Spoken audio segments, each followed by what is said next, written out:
students. Today we are going to study about the market structures. Market structure बहुत नाम से ये मिसइंटरप्रिटेशन हो जाता है that it is not a kind of structure a building is having. Building का एक जो फिजिकल स्ट्रक्चर है यहाँ उसकी बात बिल्कुल भी नहीं हो रही. जो मार्केट में लेवल ऑफ कंपटीशन है, it describes how businesses compete with each other in a market. मतलब मार्केट में when you are going to start a business, उससे पहले आपको देखना होता है कि how much competition is there in the market. अब ये देखना क्यों जरूरी है? Because if the competition is intense, बहुत ज्यादा competition है, so obviously you will try harder to get customers. आपको बहुत ज्यादा मेहनत करनी पड़ेगी कस्टमर को अट्रैक्ट करने के लिए कि वो आपसे product, because customer will have many choices. उसके पास तो सेलर 1 भी है, 2, 3, 4, 5, 6 बहुत सारे ऑप्शंस हैं. Why he should come to you and buy the. तो जितना ज्यादा इंटेंस कंपटीशन होगा, स्ट्रॉन्ग कंपटीशन होगा, उतना डिफिकल्ट अब. तो ये देखना बहुत जरूरी है that what is the level of the competition in the market place. अगर कम कंपटीशन है तो ये अच्छी बात. अब हम देख लेते हैं.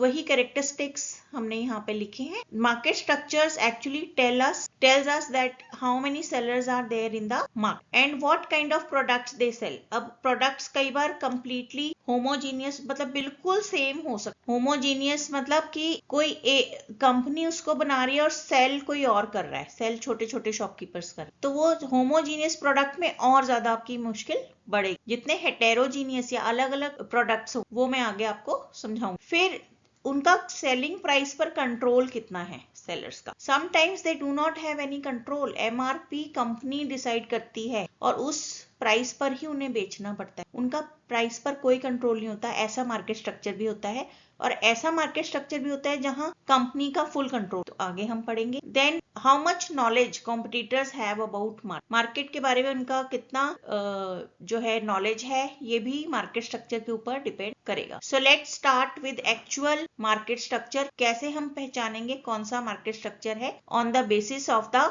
competition in the marketplace. So first one I am going to explain is the perfect competition means इसका जो characteristic है that there would be very intense competition in the. Very intense competition क्यों होगा? Number one, they will be selling the identical product. Identical बोल लो, homogeneous बोल लो, ठीक है, या same product बोल लो, all are one and the. तो वो सब एक ही प्रोडक्ट को, मतलब एक जैसा भी नहीं, एक ही प्रोडक्ट को बेचते हैं. Now let me tell you a story. एक बच्ची ने मम्मा से चॉकलेट मांगा and mama went to the factory to purchase that chocolate. ऐसा होगा क्या? No, mama will not go to the factory. Mama chocolate factory नहीं जाएगी. मम्मा कहाँ जाएगी? Mama will go to the nearest shop. वो फैक्ट्री वाले जो हैं चॉकलेट को will make it available on every moment pop corner. हर नुक्कड़ की दुकान, मोमेंट पॉप कॉर्नर मतलब हर नुक्कड़ की दुकान पर फैक्ट्री वाले जो ओनर, जो कंपनी है, वो चाहेंगी कि उनकी चॉकलेट कहाँ अवेलेबल हो. हर नुक्कड़ पे, हर जगह अवेलेबल हो, so that the customer can easily get it. Customer को अपने पास वाली हर दुकान पे वो दिखे और मिले और बच्चा मांग. करेक्ट. तो इसका मतलब है यहाँ पर कैरेक्टरिस्टिक ने हमें क्या बताया? That the manufacturer is someone else. एक है जो मैन्युफैक्चरर है, वो मैन्युफैक्चर कर रहा है चॉकलेट को, और कोई दूसरा है सेल कर रहा है. वो कौन है? Small shop. तो ये जो स्मॉल शॉप्स है ना, इसका मतलब ये खुद मैन्युफैक्चर, खुद सामान को बनाती ही नहीं है. तो वो खुद नहीं बनाती, उनको सामान कोई और देता है, बोलता है हमारा सामान रख लो, ये बेच दो. तो ऐसी n नंबर ऑफ शॉप्स हैं. n नंबर मतलब अनलिमिटेड, आप गिन नहीं सकते. इट में ये हो गया कैरेक्टरिस्टिक परफेक्ट होगा. आप जो अपने घर के पास वाली शॉप पे जाते हैं ना, B it a grocery shop, B it a confectionery shop, ये सारी शॉप्स, या फिर जो आप हाट बाजार में वेजिटेबल मार्केट में क्या उन्होंने खुद उगाया होता है? No. If the person is selling potatoes, they do not grow it, they purchase it from mandi. उन्होंने उसको मंडी से खरीदा होता है. मंडी में जो रेट तय होता है सारे शॉपकीपर्स को वही रेट में मिला होता है, और वो सब एक ही रुपए मिलते जुलते भाव में उसको बेच. 30 रुपीज के जी, 50 रुपीज के जी, कोई 60 रुपीज के जी बेचेगा, कोई जब वेंदा. और उनको सब नॉलेज होता है मार्केट का कि मेरा पड़ोस में और किस किस रेट में ये चीज बिक रही है. तो अब हम ये कैरेक्टरिस्टिक देख लेते हैं on the basis of the theory story which I have told. तो नंबर 1 फीचर जो है इसका कैरेक्टरिस्टिक है लॉट्स ऑफ स्मॉल सेलर्स. मतलब n नंबर ऑफ सेलर्स यहाँ पर हैं. n नंबर ऑफ सेलर्स आप लिख characteristic. n number of seller मतलब ढेर सारे सेलर स्मॉल स्मॉल शॉप्स आपको मिल जाएंगी, ठीक है। They sell exactly the same product. अब मान लीजिए आपको शैम्पू लेना है तो सेम ब्रांड का शैम्पू, सोप, है ना। फिर अगर आप ग्रोसरी स्टोर में गए हैं तो सेम ब्रांड का बिस्किट वो बेच रहे होंगे, सेम ब्रांड का हर सामान उनके पास अवेलेबल होगा, आटा, चावल, दाल, वही ब्रांड। तो अब ये क्या हो गया, सेम ब्रांड की चॉकलेट, वही सेम जिसको आप पहचान लेंगे कि ये इस ब्रांड की है, उसके ऊपर लोगो। तो मतलब वो खुद तो बना ही नहीं रहे, है ना। सो स्टैंडर्डाइज्ड प्रोडक्ट, स्टैंडर्डाइज्ड प्रोडक्ट कौन सा होता है, जो कोई कंपनी ने बनाया और उनको बेचने के लिए दे दिया। तो स्टैंडर्डाइज्ड मतलब उसके ऊपर एमआरपी प्रिंटेड होगा, उसका एक लोगो होगा। जैसे कैडबरी डेयरी मिल्क, तो पर्पल कलर का उसका पैकिंग होता है, हम दूर से ही पहचान, it is standardised product. Livon का शैम्पू हो गया स्टैंडर्डाइज्ड प्रोडक्ट। फिर आइडेंटिकल मतलब मान if they are even selling some loose product packet में पैक कर, जैसे कि सूजी, ठीक है, सेमोलिना सूजी उन्होंने बेची, तो भी वो सेम ही कोई फैक्ट्री होगी आसपास, वहां से आ रही होगी, तो वो हो गई आइडेंटिकल प्रोडक्ट। मतलब एक जैसा मैदा, एक जैसा बेसन, वो सब बेच रहे हैं। अगर वो स्टैंडर्डाइज नहीं है, उसके ऊपर एमआरपी नहीं, या वो किसी ब्रांड का नहीं है, unbranded, still it will be एक जैसा ही लगभग क्वालिटी एक एरिया में आपको मिलेगी। Third one is no one controls the prices are fixed by the market. तो लगभग सेम प्राइस में अगर आइडेंटिकल प्रोडक्ट खुली है तो भी आपको सेम, ऑलमोस्ट सेम प्राइस में मिलेगा। और अगर स्टैंडर्डाइज्ड है तब तो एमआरपी प्रिंटेड होगा। 10 रुपए का ब्रिटानिया मैरीगोल्ड अगर पैकेट है तो वही सब जगह पैकेट और वही एमआरपी होगी। Easy to enter and leave the, बहुत ही इजी एंट्री एंड एग्जिट है। क्यों? Because they are not the manufacturers, they are only having a shop. Shop is also sometimes on rent, तो उन्होंने आज रेंट पे ली शॉप, है ना, और कल उनको कोई दिक्कत हुई, दे विल शिफ्ट सम। तो easy to enter and exit मतलब उनका कोई बड़ा इन्वेस्टमेंट नहीं है। They are only keeping the product. सिर्फ शेल्फ्स हैं, शेल्फ्स में सामान उन्होंने रखा है, तो जब चाहे वो शॉप बंद कर सकते हैं, शिफ्ट कर सकते हैं, वही बोर्ड कहीं और लगा सकते हैं। So second thing, there is no government restriction. कोई उनको जो है रिस्ट्रिक्शन नहीं है, गवर्नमेंट से परमिशन की जरूरत नहीं है। जीएसटी नंबर का जो डॉक्यूमेंट है वो उसमें बस एड्रेस चेंज कर लेंगे। So easy entry and exit होती है। तो कोई इसको आप इजी एंट्री एंड एग्जिट भी लिख सकते, correct, easy entry and exit. Then everyone knows everything about prices and product. तो मैं तो बोलूंगी not even about prices and products, they know everything about market all. तो कौन किस रेट में खुली सूजी बेच रहा है, कौन किस रेट में क्या बेच रहा है, everyone knows. Each seller has full knowledge about the market. Even they have knowledge about the customers also, which customer lives where, कहाँ रहते हैं, उनके घर में कितने members हैं, वो कौन सी brand का सामान खरीद। So the seller also has the market knowledge. And sometimes even, अब मैंने क्या बताया था in the first slide, that in more the competition जितना intense होगा उतना ज्यादा customer को attract करना डिफिकल्ट होने। तो because here there are n number of sellers, यहाँ पे लॉट्स ऑफ स्मॉल सेलर्स हैं, n नंबर। तो इस वजह से वो क्या करेंगे, they will give you free delivery. वो बोलेंगे कि आप हमारे बाजू वाले से सामान मत लो, you take it from us. They will talk to you very nicely. They will give a small toffee in free to your child. They will try to build relation with you, good harmonious के भाई मैं घर पे पहुंचा दूंगा, है ना। So यहाँ पर everyone knows about everything कि दूसरा व्यक्ति क्या बेच रहा है, कितने में बेच रहा है। Then next is high knowledge of marketing. तो प्राइस के बारे में भी पता होगा, प्रोडक्ट के बारे में भी पता होगा, इस मार्केट में क्या चलता है, क्या ज्यादा बिकता है। हाई क्लास लोग रहते हैं यहाँ, तो सस्ती चीजें नहीं बिकेंगी। कंपनी वाले इनसे ही जाकर के कहते हैं कि भैया ये प्रोडक्ट क्यों नहीं, भैया क्या एक्सपेक्टेशन। तो उनको फुल नॉलेज होता है मार्केट का, कॉम्पिटिटर्स का, प्राइसेस का, everything. Next is zero transportation or advertisement cost. Yes, these are very small shops. So these are very small shops and they do not advertise. वो जो product रखते हैं अपने पास, so companies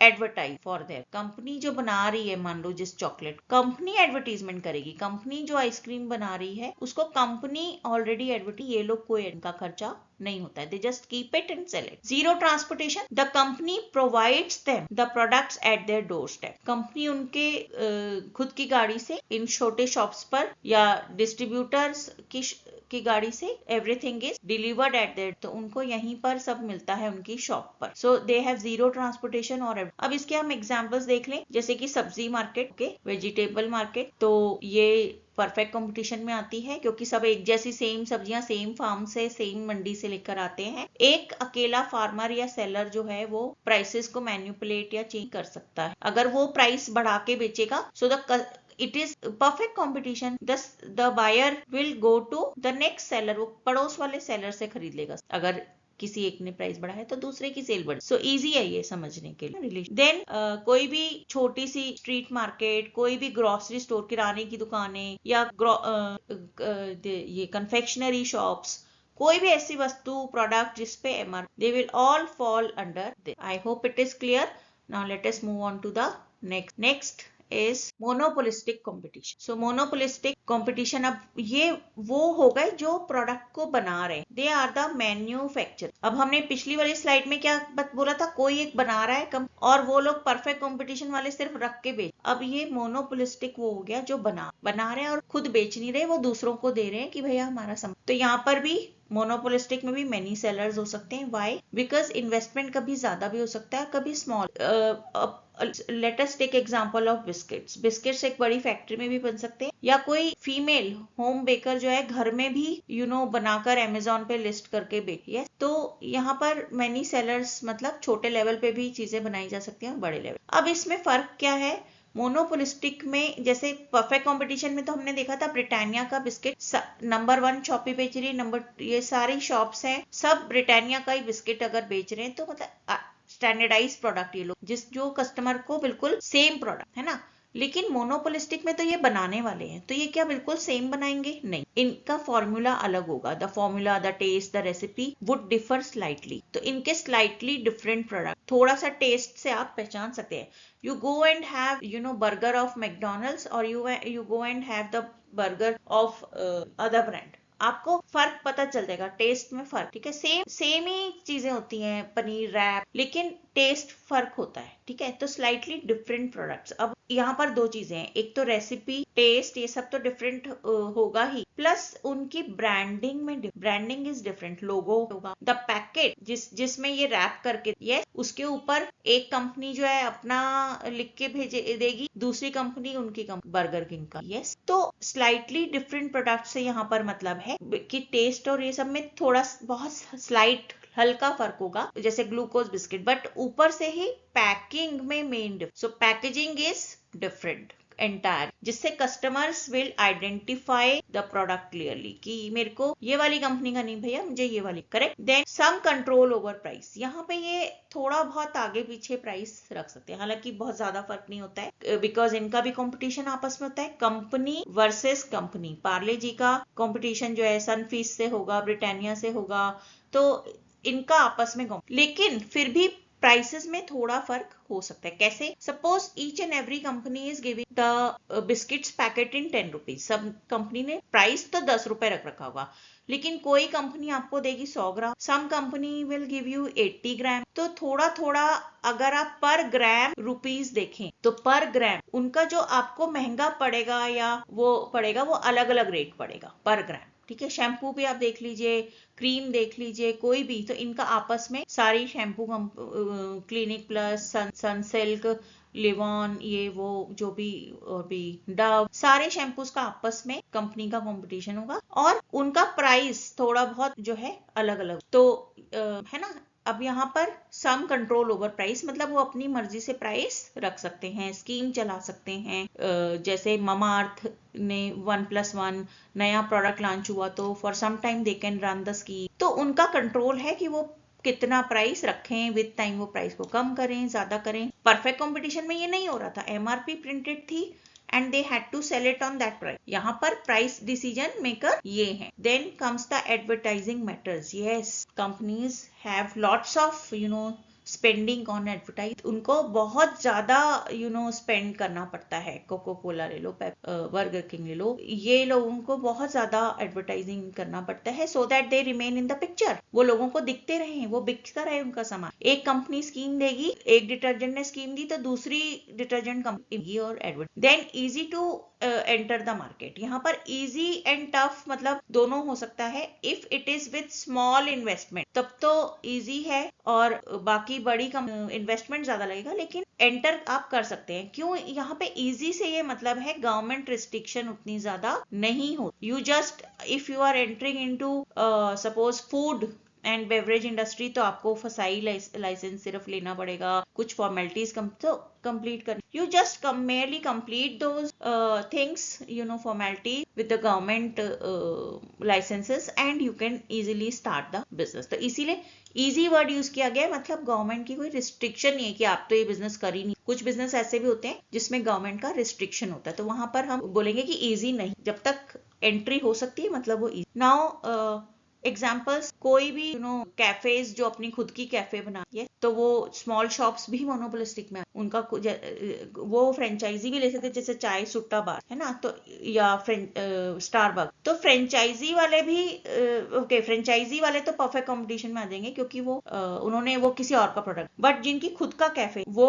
सारे monopoly. क्योंकि यहाँ पर मेन बात कि वो स्लाइटली डिफरेंट, वो खुद प्रोडक्ट बना रहे हैं, वो खुद प्राइस डिसाइड कर रहे हैं। ऐसे सारे शॉप्स जिनके ऊपर दूसरे का control, they will fall under monopolistic. वो छोटा बिजनेस भी हो सकता है और वो बहुत बड़ा, एक बहुत बड़ी फैक्ट्री भी हो सकती है और एक छोटा शॉपकीपर, ठीक है। और देन फास्ट, जैसे ये KFC, बर्गर किंग, ये सब बना रहे हैं, इनकी फैक्ट्री, ठीक है, फैक्ट्री है। और ये लोग जो खुद ब्रांडेड क्लोथ्स बना रहे हैं, यहाँ पे सेलिंग के बजाय मेकिंग, मैन्युफैक्चरर हैं ये क्लोथ्स के, इनकी कोई फैक्ट्री है, वो एक ब्रांड और वो क्लोथ्स बना रहे हैं, शैम्पू ब्रांड्स बना रहे हैं, कंपनी बना रहे हैं। जो हिंदुस्तान यूनिलीवर, वो ठीक है, KFC, बर्गर किंग, ये सब जो है इसमें जो बना रहे हैं, इनकी एक फैक्ट्री होती है कॉमन, जहां से पिज्जा बेस या ये जो बर्गर है ये बनता है और एक जैसा एक एरिया में supply. That is why they are able to maintain the same taste. अब नेक्स्ट इज ओलिगोपोली। तो ओलिगोपोली एंड कार्टेल हम नेक्स्ट स्लाइड में समझ लेते हैं, बिकॉज वीडियो काफी लंबी हो गई है। Thank you.